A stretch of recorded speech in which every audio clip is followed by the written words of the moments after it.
Hi, I'm Amy Colgan-Niemeyer. I'm a life coach. Today, my focus is on how to speak your mind and how to be authentic. And I have a little bit of an announcement or something to run by you at the end. So stay to the end, and I've got some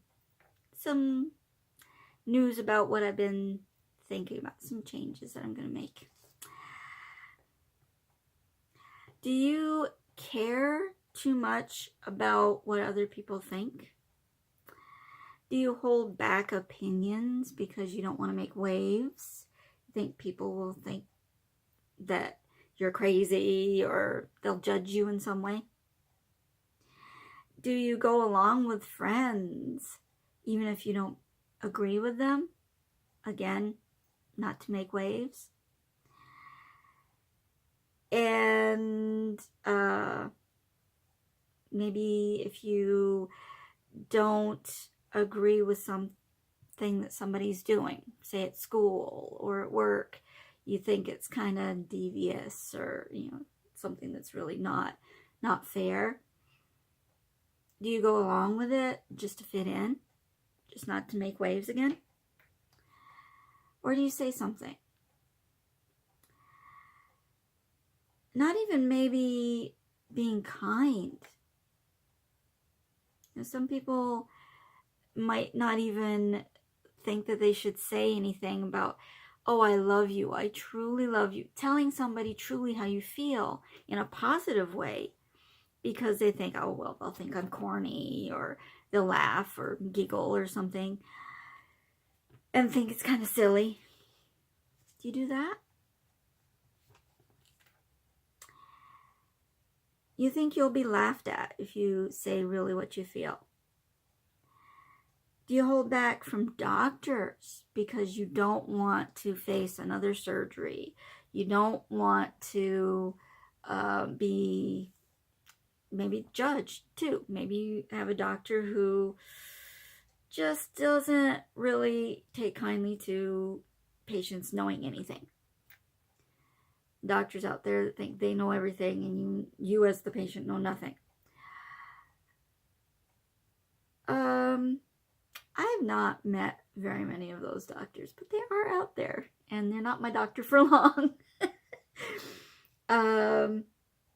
Are you afraid of the tests you might have to have and the expense of it and what they might find? Are you afraid of the unknown?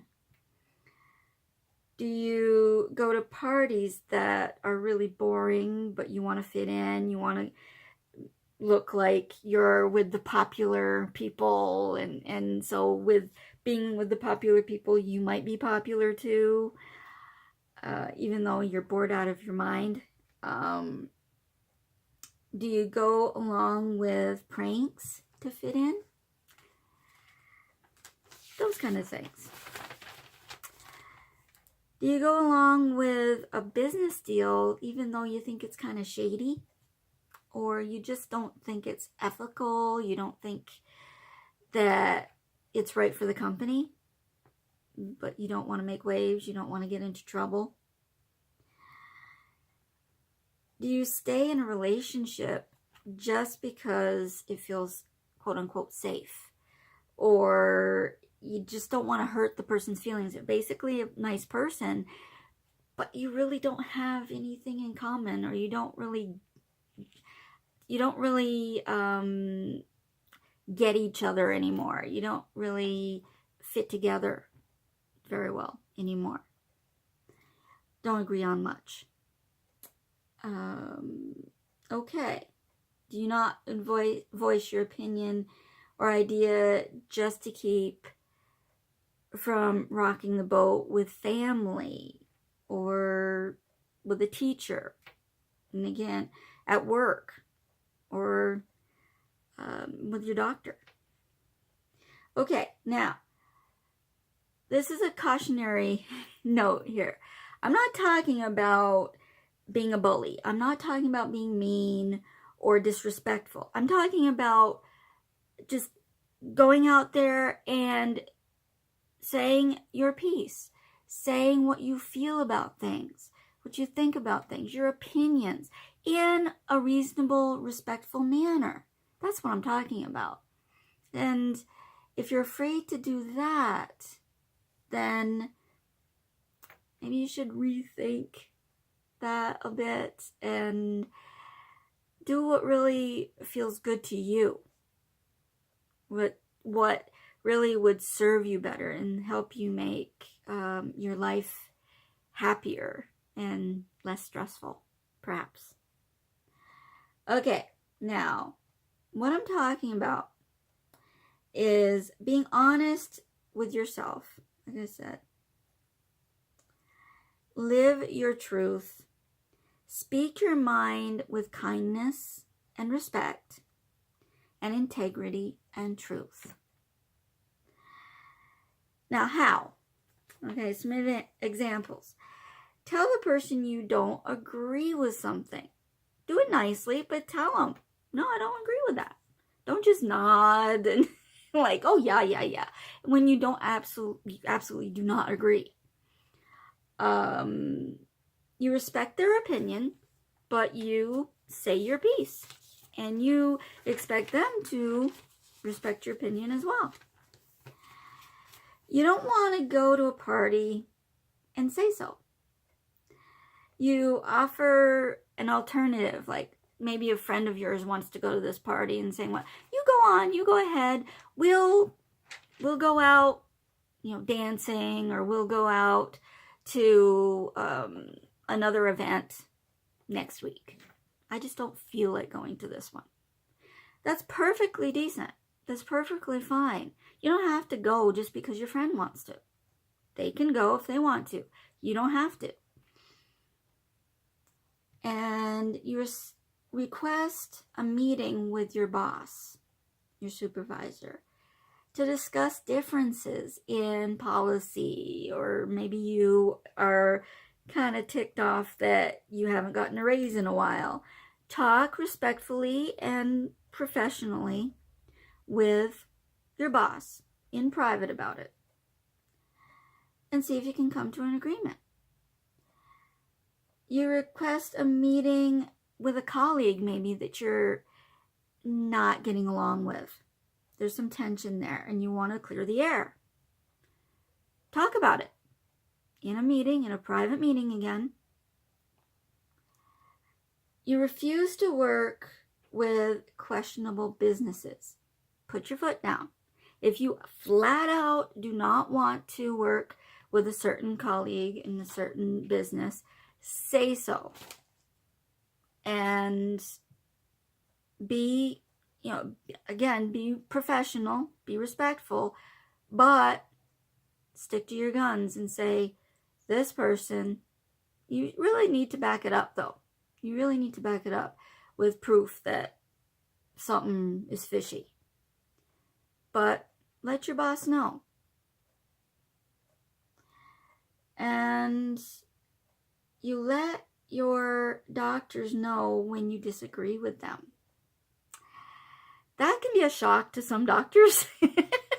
But I've had doctors actually appreciate it. They realize that I've been in this body my entire life. I know it better than they do. They know the techniques. They know the surgical procedures and all that. But I know my body.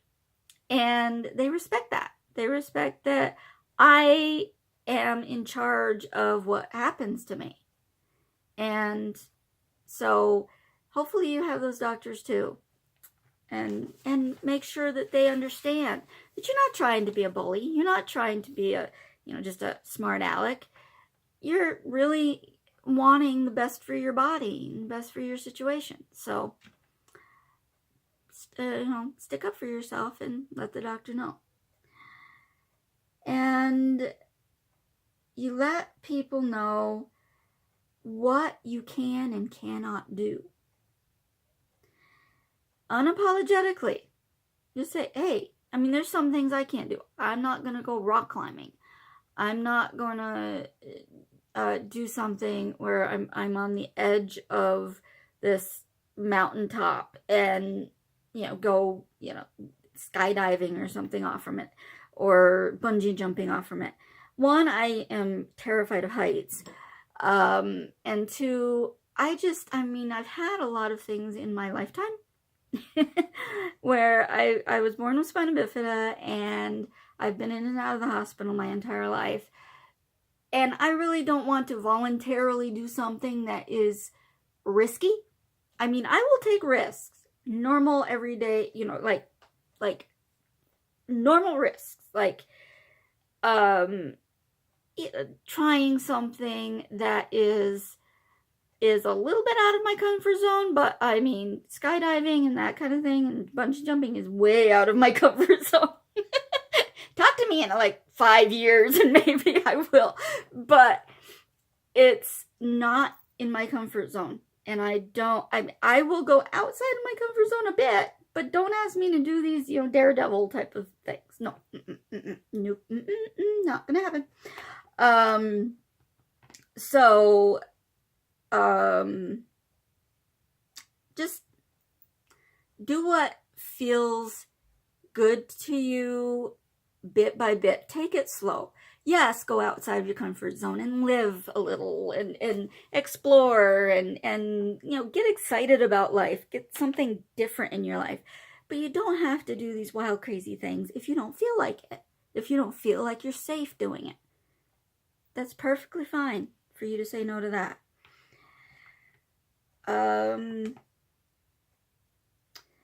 And you report a bully to your parent or school official or some other responsible adult, and make sure that you're safe. And don't go to the bully and confront them. And make sure that if you're going to try to help a bully, if you think that you can change them, you may be able to befriend the bully, but you've got to have backup. You have backup from an adult who can help keep you safe, because you don't know about bullies. They may be scared, and they may have had some really awful things happen to them to make them feel more like they have to, be powerful over another person. But, and powerful in a bad way. But don't go in alone, because you don't want to put yourself in danger. Tell a person you care. Tell a person, no, I don't feel up to that tonight. Say you're tired out. You have chronic health issues, maybe chronic fatigue syndrome, and you're just not up to it. That's perfectly okay to say no. And tell a person about money management. Okay?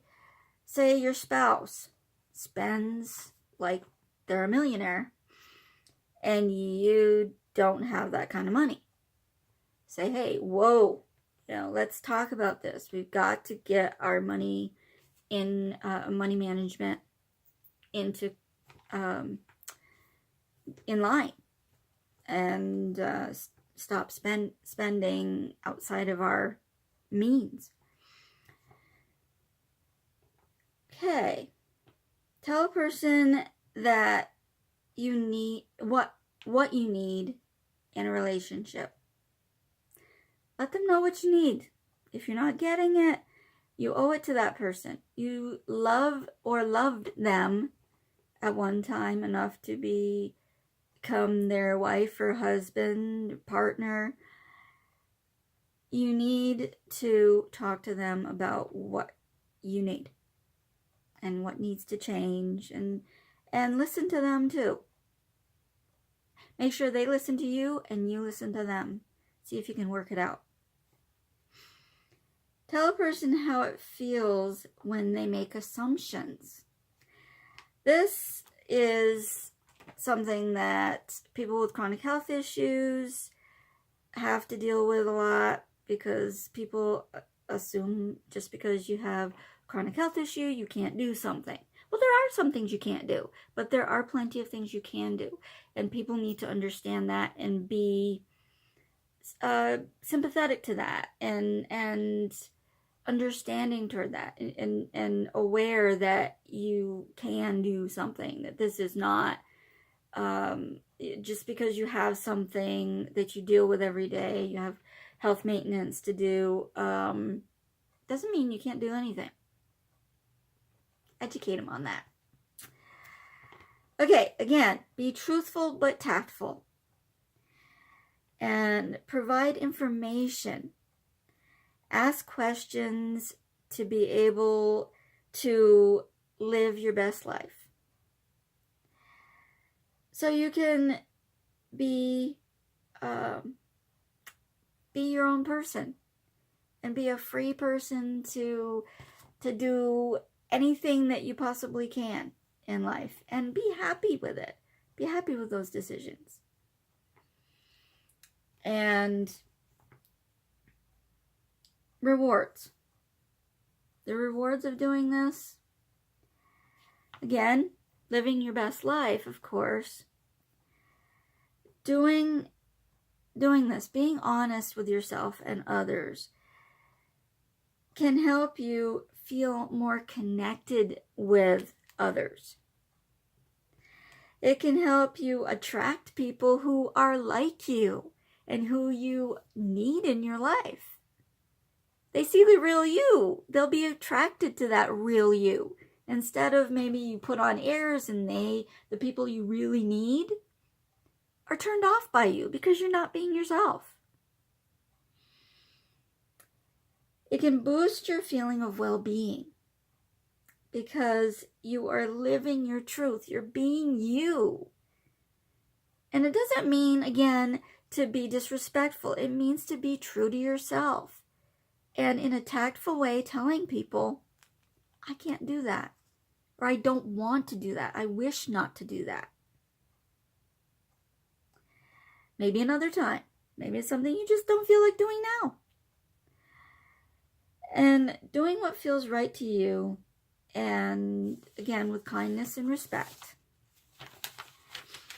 It can reduce your stress. And stress at work, relationships, at school, anywhere. One thing I love is deep connections. I love questions that go deep.